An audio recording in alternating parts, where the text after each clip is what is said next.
ข้าพเจ้าข้าพเจ้าขอตั้งจิตขอตั้งจิตด้วยเดชะบุญด้วยเดชะบุญที่พวกข้าพเจ้าที่พวกข้าพเจ้าได้กระทได้กระทำในวันนี้ำในวันนี้ ขอให้ข้าพเจ้าขอให้ข้าพเจ้าจงมีความสุขมีความสุขขอให้พ่อและแม่ขอให้พ่อและแม่ของข้าพเจ้าของข้าพเจ้าจงมีความสุขจงมีความสุขขอให้ญาติพี่น้องขอให้ญาติน้อง หมู่เพื่อนหมู่เพื่อนเจ้ากรรมนายเวรเจ้ากรรมนายเวรของข้าพเจ้าของข้าพเจ้าจงมีความสุขจงมีความสุขขอให้เราเทวดาขอให้เราเทวดาและสรรพสัตว์ทั้งหลายและเราทั้งหลายจงมีความสุขจงมีความสุขอย่าได้เบียดเบียนอย่าได้เบียดเบียนอย่าได้พยาบาทอย่าได้พยาบาทซึ่งกันและกันซึ่งกันและกันจงพ้นจากทุกข์จงพ้นจากทุกทั้งข์ปวงทั้งปวงด้วยเถิดด้วยเถิดสาธุสาธุสาธุผู้มาทางดังได้มาจากมือแล้วมาจากมือแล้วมาเลยมาเลยไปสนามเลยมามานี้ไปสนามลายมือ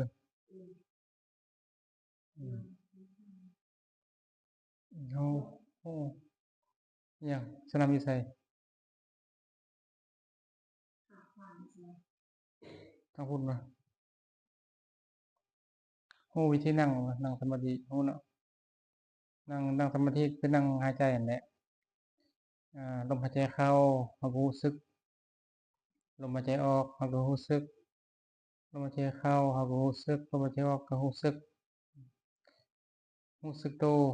อยู่ที่ลมอยู่ที่ปลายดังเราหายใจเข้าหายใจออกรู้สึกจับจุดตัวนี้เอาสินั่งเราก็รู้สึกโตยืนเราก็รู้สึกโตย่างเราก็รู้สึกโตกินข้าวเราก็รู้สึกโตเอาให้เวียกเราก็รู้สึกโตเขาเรียนหนังสือเขาก็รู้สึกโตให้พยายามรู้สึกโตหายใจเข้าก็หูหายใจออกก็หูหายใจเข้าก็หูหายใจออกก็หูวิธีนั่งเป็นแบบนี้เฮ็ดกับบริเฮ็ดหลายแค่เฮ็ดซ้ำนี่แหละหายใจเข้าหายใจออกซ้ำนี่แหละเฮ็ดอยู่บนเก่าซ้ำๆอยู่บนเก่าอยู่จุดเดิมหูอยู่บนเดิมหูจุดเก่าหูอยู่ที่ปลายดองเฮาหูซ้ำนี้วิธีเฮ็ดวิธีปฏิบัติวิธีเฮ็ดก็มีแต่ซ้ำนี่แหละบ่ได้ยากบ่ได้วุ่นวายบ่ได้หลายเรื่องคือทางนอกบ่ได้หลายเรื่องคือเฮาเรียนหนังสือหรือว่าเฮาเฮ็ดเวียกเนี่ยอันนี้มันหลายเรื่องแต่การเรียนในทางพระเพิ่นสอนเนี่ยก็คือฮู้ตัวเดียวนั่นแหละฮู้ลมหายใจนั่นแหละฮู้หายใจเข้าหายใจออกก็ฮู้อยู่บนเก่านั่นแหละบ่ได้ไปคิดหาเหตุผลบ่ได้ไปคิดหาทางนอกบ่ได้ไปคิดหาทางใดทางหนึ่งบ่ได้คิดใส่ทิ่มทั้งหมดฮู้อยู่บนเก่าฮู้แล้วก็ทิ่มฮู้แล้วก็ทิ่มฮู้แล้วก็ทิ่มฮู้แล้วก็ปะฮู้แล้วก็ปะฮู้แล้วก็ปะนะฮู้แล้ววางฮู้แล้ววางแบบนี้บ่ได้มีความวุ่นวายบ่ได้มีความคับแค้นทั้งสิ้นฮู้จุดเก่าฮู้จุดเดิมวิธีเฮ็ดบ่ได้เฮ็ดหลายบ่บ่ได้ยากเนาะวิธีเฮ็ดคือไปเล่นน่ะมันก็ยากอยู่ไปเล่นไปเรียนหนังสือก็ยังยากอยู่กินข้าวก็ยังยากอยู่แต่วิธีนั่งสมาธินี่บ่ได้ยากมันจะย่างยืนเดินมันก็ฮู้ลมนั่นแหละหายใจเข้าหายใจออกมีเวลาฮู้ก็ฮู้ไปอันนี้เป็นวิธีปฏิบัติ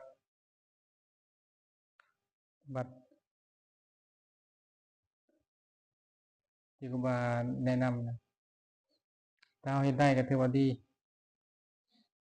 เฮ็ดได้จนว่าชำนาญน่ะ3 เดือนก็เห็นผลแล้วมันมีสิ่งที่ดีเกิดขึ้นแก่เราแล้ว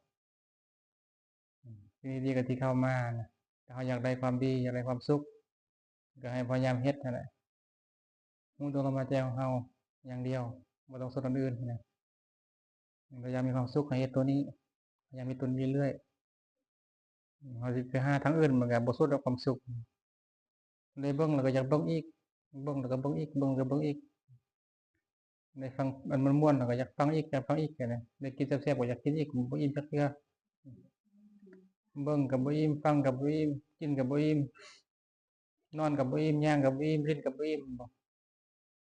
ไปลิ้นน้ำหมู่ก็บ่อิ่มไปเที่ยวก็บ่อิ่มแต่ถ้าฮู้อยู่ลมนี่มันจะอิ่มขึ้นมาถ้าเฮาฮู้อยู่ลมหายใจอยู่ปัจจุบันนี้มันสิเฮ็ดให้เฮาอิ่มขึ้นมามันจะพอนะมันจะมีความสุขขึ้นมาเรายังมีความสุขเด้อเฮ็ดตัวนี้ความสุขนะให้ฮู้อยู่ตัวลมนั่นแหละเฮาอยากหาความสุขทางอื่นมันหาบ่เจอเด้เห็นบ่เพราะว่าบ่เห็นว่าความสุขทางอื่นมันจะมีความสุขเท่าการที่เฮาน่ะฮู้ลมนี่ฮู้ลมถือว่าสุดยอดแล้วได้เบิ่งเลยบ่ที่ว่าเบิ่งผู้สาวงามแล้วอย่าเบิ่งบ่เบิ่งอีกเห็นบ่บ่สุดอยากฟังเสียงม่วนๆเสียงเขาเว้าเด้เสียงเขาเว้าเสียงเขาว่านะอยากฟังก็อยากฟังอีกแบบนั้นซื่อบ่ได้ฟังแล้วคิดฮอดเห็นบ่เป็นทุกข์อยากเบิ่งก็เบิ่งแล้วตอนเบิ่งน่ะมีความสุขอยู่บ่ได้เบิ่งแล้วก็เป็นทุกข์คิดฮอดเขาเห็นบ่ได้ฟังบ่ได้ฟังก็มีความทุกข์ขึ้นมาได้กินบัดนี้เวลาบ่ได้กินก็มีความทุกข์ขึ้นมาเห็นบ่มันทุกข์แต่เฮาฮู้ลมนี่เฮาคิดถึงลมเทื่อใดนี่เฮาจะมีความสุขเทื่อนั้นคิดเทื่อใดก็มีความสุขเทื่อนั้นบ่ได้เฮ็ดให้เฮามีความทุกข์เลย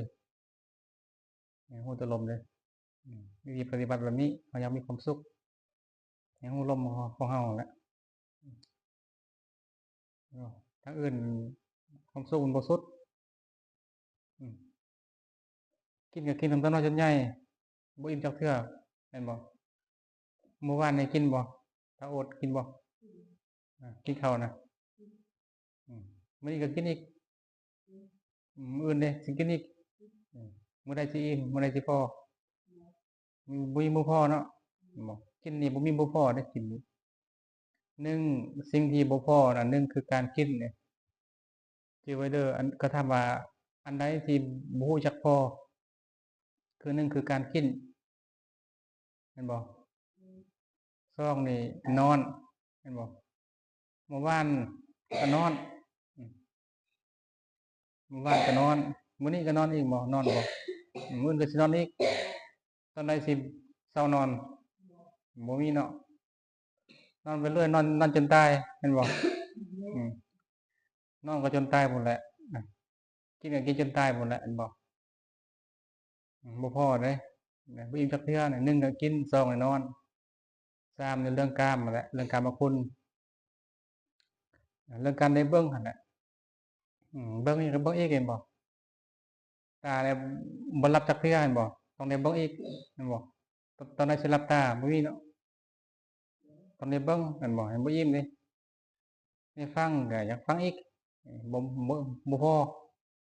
แม่นบ่บ่พอได้กินก็กินได้ดังดมกินก็ดมอีกแม่นบ่